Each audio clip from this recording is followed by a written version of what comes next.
ஆஸ்திரேலியாவுக்கு மாணவர்கள் எப்படி வரலாம், என்னென்ன படிக்கலாங்கிற விஷயத்தெல்லாம் நீங்க சொன்னீங்க. வேலைக்கு வரவங்க, என்ன மாரியான வேலை வாய்ப்புகள் இருக்குன்னு சொன்னீங்க. இருந்தாலும் ஒரு வேலைக்கு வரணும்னு நினைக்கிறவங்க, அவங்க ரெஸ்யூம் எங்க அப்லோட் பண்ணணும்? எப்படி அவங்க கான்டாக்ட் பண்ணணும்? அப்படிங்கிற தகவல சொல்லுங்க. இப்போ நம்ம ஸ்டூடெண்ட் பற்றி பேசிக்கோ. மைக்ரேஷனை பொறுத்தவரை there are three pathways இருக்கு. Student migration, employment migration, permanent migration. So நம்ம இப்போ எம்ப்ளாய்மெண்ட் மைக்ரேஷனை பற்றி பேசுகிறோம். இந்த வேலைக்காக வரவங்க வந்து பார்த்தீங்கன்னா நிறையா ஜாப் சைட்ஸ் அங்கே இருக்குது. நிறைய கம்பெனிங்க வந்து பார்த்தீங்கன்னா இங்கே இருக்கிற கம்பெனிகளே அங்கே ஆஃபீஸ் வச்சுருக்காங்க. இப்போ ஐடி கம்பெனிஸ் எல்லாம் வந்து நிறைய ப்ராஜெக்ட்ஸ் வந்து அங்கே எடுத்து செய்கிறாங்க. டிசிஎஸ், இன்ஃபோசிஸ், வெஸ்ட், நிறைய கம்பெனிங்க. ஸோ அவர்கள் அந்த கம்பெனி மூலமாக போய் ஓவர்சீஸ் ஆஸ்பெக்டில் வர்றது ஒன்று. இல்லை நீங்களே அப்ளை பண்ணி வர்றதுல வேறு வெப்சைட்ஸ் இருக்குது. அதில் ஒரு seek.com.au SWEK.com.auங்கிறது ஒரு ஜாப் வெப்சைட்ஸ். அந்த வெப்சைட்டில் வந்து மோஸ்ட் ஆஃப் த ஜாப்ஸ் அங்கே அட்வர்டைஸ் ஆகுறது எல்லாமே வந்துடும். அதில் வந்து அவங்க எல்லாருமே போய் பார்க்கலாம் என்னோட ஸ்கில் அதில் மேட்ச் ஆகுதா அப்படின்னு சொல்லி அதுக்குள்ளே ரெஸ்யூமே அப்லோட் பண்ணி அங்கே எம்ப்ளாயரோட பேசி பார்க்கலாம். தமிழ் பற்றாளரா அங்கே போய் முதல்ல ஒரு சங்கத்தை தோற்றுவிக்கிறீங்க, அதை பற்றி கொஞ்சம் சொல்லுங்க. 2009 ஈழத்தமிழர்களோட பிரச்சனைகள் முடிவுக்கு வரும்போது நான் ஒரு ஆஸ்திரேலிய தமிழ் சங்கம்ன்ற ஒரு அமைப்பை அங்கே உருவாக்கணும். அது ஆஸ்திரேலிய தமிழ் சங்கம்ன்ற பேரை எதுக்கு வச்சோம்னா, ஆஸ்திரேலியா முழுக்க இருக்கிற தமிழர்கள் வந்து ஒரு இணைஞ்சு செயல்படணும், ஒரு யூனிஃபைடு வாய்ஸ் வேணும் அப்படிங்கிறதுக்காக அந்த அமைப்போட ஃபவுண்டிங் பிரசிடெண்ட்டாக ஒரு 5 வருஷம் அந்த அமைப்பை கொண்டு செலுத்துகிறேன். இப்போ பணி பாதுகாப்பு அப்படிங்கிறது ஆஸ்திரேலியாவில் எப்படி இருக்கும்? பணி பாதுகாப்பு நிரந்தரமாக வரவங்களுக்கு இப்போ நாங்கள்லாம் இப்போ க்ரீன் கார்டு வாங்கிட்டு போகிறோம். வேலை வாய்ப்புகள் இல்லாமல் போச்சு அப்படின்னு சொன்னால் ஒரு 2 வருஷம் கழிச்சு பார்த்தீங்கன்னா அரசாங்கம் வந்து எல்லாம் கவனிச்சுப்பாங்க, எந்த பிரச்சனையும் இல்லாமல். ஆனால் அதே நேரத்தில் வேலை வாய்ப்புகள் இல்லாமல் இருக்கிறதா வந்து எனக்கு ஒன்றும் பெருசாக தெரியலை. அப்படி இருந்தால் சில நேரங்களில் வந்து நீங்கள் பர்டிகுலர் ஜாப் தேடும்போது வேலை வாய்ப்பின்மை வரும். ஏன்னா இப்போ நீங்கள் ஒரு சிஸ்டத்தில் ட்ரைன் ஆகிருப்பீங்க, இன்னொரு சிஸ்டம் வந்து உங்களுக்கு தெரியாது அப்படிங்கும்போது உங்களை நீங்கள் அப்கிரேட் பண்ணிட்டு அதுக்கு போகலன்னா அந்த வாய்ப்பு இல்லாமல் இருக்கும். மிச்சபடி வேலை பாதுகாப்பின்மை வந்து ரொம்ப குறைவு தான். ஜாப் செக்யூரிட்டி வந்து நல்லாவே இருக்குது. இப்போ விசா பற்றி சொல்லுங்கள். இப்போ டூரிசம் விசா இருக்குது. இந்த மாதிரி வந்துட்டு அவங்க வேலையெல்லாம் தேடிட்டு அங்கே அந்த ஊரெல்லாம் நம்மளுக்கு ஓகேயா இருக்குமா, இந்த வேலை நம்மளுக்கு பொருத்தமாக இருக்குமா, சம்பளம் கரெக்டாக இருக்குமா, இதெல்லாம் பார்த்துட்டு அவங்க திரும்பி வந்துட்டு கூட முடிவு பண்ணலாம். அந்த மாதிரி வாய்ப்புகள்லாம் எப்படி இருக்கு? ஏன்னா அப்படி வந்து வேலை தேட முடியுமா? இப்போ விசிட்டர் விசா அப்படிங்கிற ப்ராசஸ் வந்து ரொம்ப அரசாங்கம் வந்து ரொம்ப கடுமையாக செக் பண்ணுவாங்க. ஏன்னா அங்கே வந்து யூஎன் கன்வென்ஷனில் வந்து சிக்னட்டரியில் வந்து ஆஸ்திரேலியாவும் ஒன்று, ரெஃப்யூஜி கன்வென்ஷனில். பெரும்பாலான அந்த பார்த்தீங்கன்னா நிறைய பேர் வந்து விசிட்டர் விசாவை வந்துட்டு அகதிகளாக வந்து விண்ணப்பிச்சுட்டு அங்கேயே இருக்கிறது வந்து செய்கிறாங்க. அதனால இந்த விசிட்டர் விசாவை வந்து ரொம்ப ஸ்கூட்டரைஸ் பண்ணுவாங்க. நீங்கள் வந்து இங்கே வந்து உங்களுக்கு திரும்பி வரதுக்கு உண்டான விஷயங்கள்லாம் இருக்கா அப்படிங்கிறது ரொம்ப பார்ப்பாங்க. அப்படி கடைசி நீங்கள் விசிட்டர் விசாவில் வந்தால் நீங்கள் அங்கே ஜாப் இன்டர்வியூஸில் அட்டன் பண்ணலாம், அப்ளை பண்ணலாம். அதுக்கப்புறம் நீங்கள் வந்துட்டு அவங்கள ஒர்க் விசா அப்ளை பண்ண சொல்லி திருப்பி போகலாம். இப்போ நீங்கள் ஆலோசகராக இருக்கீங்க, நீங்கள் நிறைய பேரை பார்த்துருப்பீங்க, நிறைய பேர் உங்கள்கிட்ட வந்து ஆலோசனை கேட்டிருப்பாங்க, நிறைய பேருக்கு வேலை வாங்கி கொடுத்துருப்பீங்க, படிக்கிறதுக்கு ஏற்பாடு பண்ணி கொடுத்துருப்பீங்க, அவங்க ட்ராவல் பண்ணிவிட்டு திரும்பி ரிட்டர்ன் பாதுகாப்பாக போகிறக்கான எல்லா ஆலோசனைகளும் கொடுத்துருப்பீங்க. அதில் ஒரே விஷயத்தை தொடர்ச்சியாக அவங்க அந்த பிரச்சனைகளை சந்திச்சுட்டே இருக்காங்க, இதை பண்ணாதீங்க அப்படின்னு நீங்கள் சொன்னீங்கன்னா எதை சொல்வீங்க?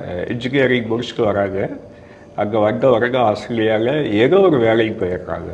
ஏதோ ஒரு வேலைக்கு போகிற இன்ஜினியர் இவங்கெல்லாம் ஏதோ ஒரு வேலைக்கு போகும்போது அவங்களோட கரியர் வந்து பாதிச்சிருது. அவங்களோட நீங்களாம் இன்ஜினியராக வந்து அதுக்கப்புறம் என்ன செய்கிறாங்க, 18 months கழிச்சு அங்கே விட்டு வெளியே வர்றதுக்கு விருப்பம் இல்லாமல் சில பேர் வந்து அகதிகளாக விசாவை அப்ளை பண்ணுறாங்க. அப்போ வந்து அவங்களோட ஹோல் கரியரே வந்து கம்ப்ளீட்டாக சேஞ்ச் ஆகிடுது. ஸோ அந்த மாதிரி தவறுகளை செய்யாதீங்கன்னு நிறைய கிளைண்ட்ஸோட பேசியிருக்கேன். ஏன்னா அந்த இளைய சமுதாயம் வந்து தவறான ஒரு வழிக்கு போகும்போது நமக்குள்ள ஒரு வழி வருது, ஏன் இவங்க இந்த பாதையில் போகிறாங்க, இவங்க 18 மந்த்ஸில் திருப்பி வந்துட்டு ஒரு எக்ஸ்பீரியன்ஸ் கெயின் பண்ணி அங்கே எக்ஸ்பீரியன்ஸை வச்சு திருப்பி வந்தால் அவங்க பர்மனெண்ட்டாக மைக்ரேட் ஆகிறதுக்கு உண்டான வாய்ப்புகள் இருக்குது. இப்போ குடும்பத்தில் ஒருத்தர் வந்து படிப்புக்காக வீசா வாங்கிட்டு உடன் ஒருத்தரை அழைச்சிட்டு போகலாம் அப்படின்னு ஒரு இது இருக்குது. அதில் அப்படி போயிட்டு வேலை பார்க்குறவங்களாம் இருக்காங்க. ஏன்னா டைரெக்டாக வேலை பார்க்க வரோம் அப்படின்னா அதுக்கு நிறைய ரூல்ஸ் அண்ட் ரெகுலேஷன்ஸ் இருக்குது. இப்படி போயிட்டு அங்கே போனால் நல்லா ஏர்ன் பண்ணலாம் அப்படின்னு இந்த ஒரு முறையை கையாளுறாங்க. இது சரியா? இதில் ஏதாவது தண்டனைகள்லாம் கிடைக்கக்கூடிய பிரச்சனைகள்லாம் இருக்கா அப்படிங்கிறத பற்றி சொல்லுங்கள். இல்லை, நீங்கள் மேரிட் பீப்புள் அப்படின்னு சொன்னால் நீங்கள் ஸ்டூடெண்ட் விசாவில் போகும்போது ஹோல் ஃபேமிலி யூனிட் வந்து போகலாம் விசா வாங்கிட்டு. அப்படி போகும்போது ஸ்டூடெண்ட் விசாவில் வந்து ப்ரைமரி அப்ளிகண்ட்டாக படிப்பாங்க, செகண்டரி அப்ளிகண்ட் வேலை செய்யலாம். அவங்க வேலை செய்யும் போது ஸ்டூடெண்ட்டுக்கு உண்டான கட்டுப்பாடுகள், இப்போ ஒரு ஸ்டூடெண்ட் வந்து 20 hours per week ஒர்க் பண்ணலாம் அப்படின்னு சொன்னால் அந்த கட்டுப்பாட்டுக்குள்ளே ஒர்க் பண்ணலாம். அதில் ஒன்றும் தப்பு கிடையாது. ஆனால் சில நேரங்களில் வந்து இந்த கல்யாணமே வந்து ஒரு ஒப்பந்த கல்யாணமாக இருந்து தவறான வழிக்கு போகாதான் தப்பு. மிச்சபடி குடும்பத்தோடு நீங்கள் பயணிக்கலாம். நீங்கள் ஸ்டூடெண்ட் விசாவுக்கு போகிறாலும் இப்போது ஒர்க் விசாவுக்கு போனாலும் பண்ணலாம். நீங்கள் சிங்கப்பூரில் இருந்திருக்கீங்க, அங்கே வந்து சட்டத்திட்டங்கள்லாம் உங்களுக்கு தெரியும், ரொம்ப கடுமையான தண்டனைகள்லாம் இருக்கும். ஆஸ்திரேலியா பொறுத்த வரைக்கும் எப்படி?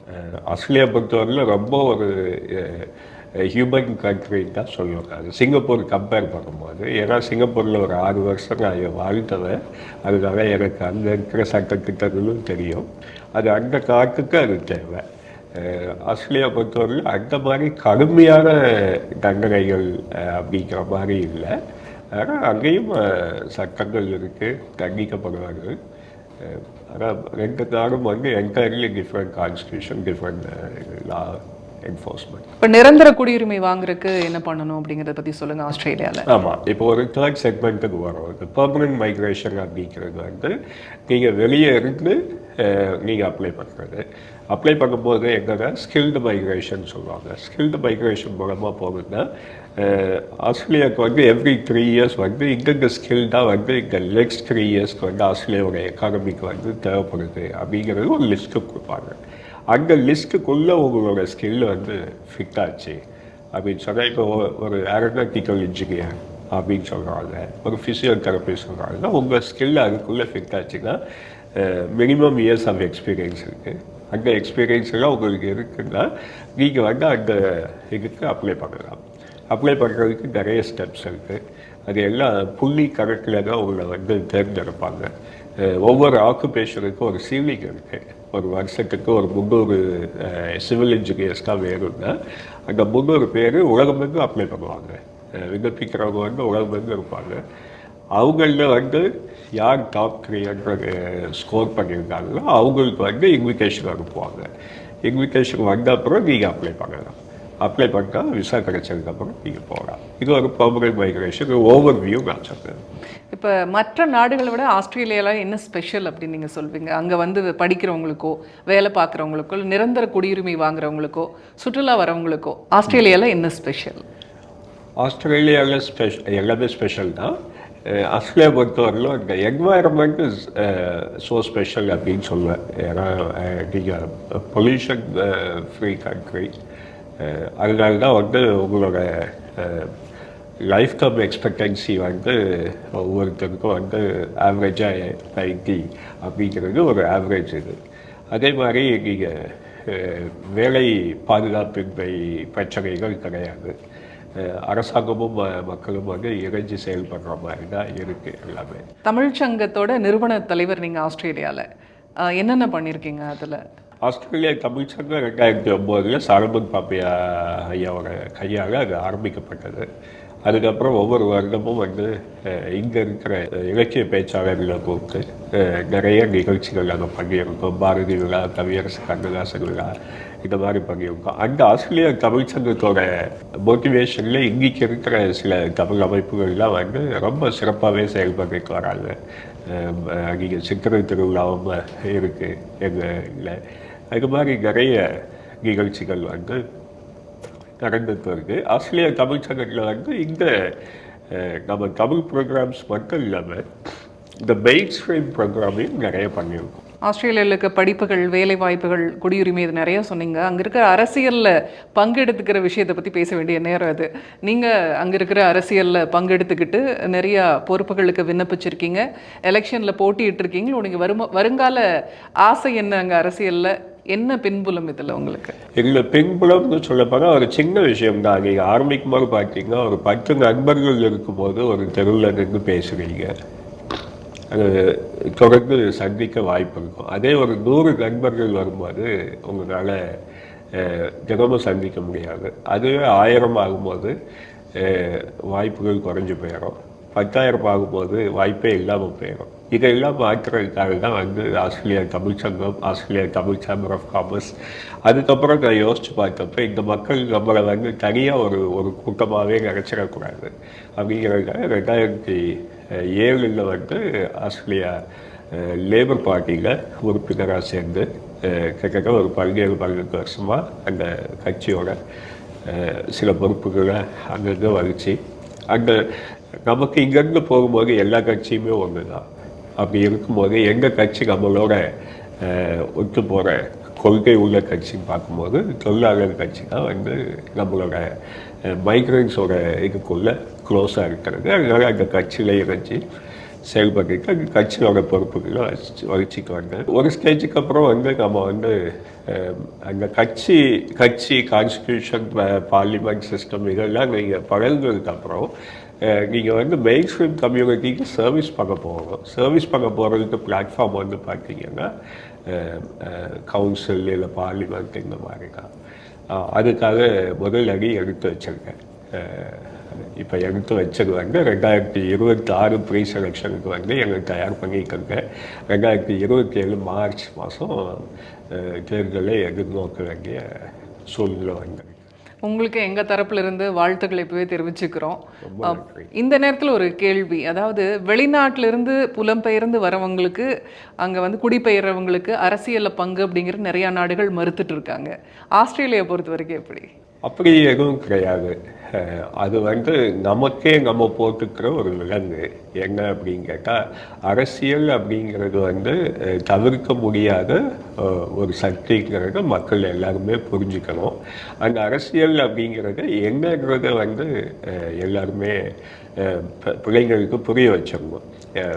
ஏன்னா ஒவ்வொரு அதிகாரிகளும் வந்து அரசியல்வாதிகளால் வந்து ஆட்டுவிக்கப்படுகிறவர்கள். அவங்க அதிகாரிகள் செய்யணும்னு நினச்சா கூட அந்த அரசியல்வாதிகளோட ஒப்புதல் இல்லாமல், பாராளுமன்றத்தோட ஒப்புதல் இல்லாமல் எந்த வேலையும் நடக்காது. நீங்கள் ஆஸ்திரேலியா போயிட்டு அங்கே ஒரு நல்ல ஒரு பொசிஷனில் இருக்கீங்க. இப்போ அரசியல்லையும் நீங்கள் ஃப்யூச்சரில் கூடிய விரைவில் ஒரு நல்ல இடத்துக்கு வர போகிறீங்க. நீங்கள் மட்டும் இல்லாமல் மற்றவங்களும் அந்த மாதிரி வரணும், படிக்க வரணும், வேலை வாய்ப்புக்காக வரணும், குடியிருக்க வரணும் அப்படின்னு நிறைய ஆலோசனைகளையும் நீங்கள் கொடுத்துட்ருக்கீங்க. நேயர்களுக்கு நிறைவாக என்ன சொல்ல விரும்புகிறீங்க ஆஸ்திரேலியா வரணும்னு நினைக்கிறவங்க எல்லாத்துக்கும்? முயற்சிகள் தொடரணும். ஏன்னா ஒவ்வொரு அரசாங்கமும் ஒவ்வொரு நாடும் அவர்களோட இன்ஃப்ளோ மைக்ரேஷன் உள்ளே வர மக்கள் தொகையை கட்டுப்படுத்துறதுக்கு சில இன்டர்னல் மெக்கானிசமாக மாற்றிக்கிட்டே இருப்பாங்க. இந்த ஸ்கில்லு வேணும், இந்த ஸ்கில்லு வேணும், இந்த லாங்குவேஜ் இவ்வளோ வேணும் அப்படிங்கிற அது ஒரு internal mechanism to control your flow of applications. அதை வந்து புரிஞ்சுக்கிட்டு நம்ம என்ன தேவையோ அதை வந்து முயற்சிகள் எடுத்துகிட்டே இருந்தால் நல்லது. அந்த முயற்சிகள் எடுக்கும்போது சரியான ஆலோசனைகளோட செய்கிறது நல்லது. அந்த ஆலோசனைகளை கொடுக்கறது தான் எங்களை மாதிரி ஆட்கள். ஆஸ்திரேலியாவுக்கு குடியேறந்தும் கிடைக்கிற நேயர்கள் அனைவரும், என்னோட பெயர் திருவேங்கடம் ஆறுமுகம். நீங்கள் வந்து கூகுளில் போட்டீங்கன்னா என்னோட கம்பெனி பேர் NIC இமிக்ரேஷன் சர்வீசஸ். அதோட தொடர்பு எல்லாமே அதில் இருக்கும், வெப்சைட் இருக்குது. நீங்கள் உங்களோட கேள்விகளை அதில் அனுப்புங்க. அதுலேயே வாட்ஸ்அப் நம்பர் இருக்குது. நீங்கள் உங்களோட கேள்விகள் அனுப்புங்க, அதுக்கு உண்டான பதிலை நான் அனுப்பி வைக்கிறேன். ஆஸ்திரேலியாவிலேருந்து வந்து எங்களுக்காகவும் எங்கள் நேயர்களுக்காகவும் நிறைய விஷயங்கள், அதாவது ஆஸ்திரேலியா வந்து எப்படி படிக்கலாம், என்ன மாதிரி வேலை வாய்ப்புகள் இருக்குது, அங்கே இருக்க சூழல் என்ன, அங்கே என்னென்ன வாய்ப்புகள் கொட்டி கிடக்குது, நிறைய விஷயங்கள் எங்களோட பகிர்ந்துக்கிட்டீங்க. எங்கள் தொலைக்காட்சியின் சார்பாக உங்களுக்கு மிக்க நன்றி. வாய்ப்புக்கு மிக்க நன்றி.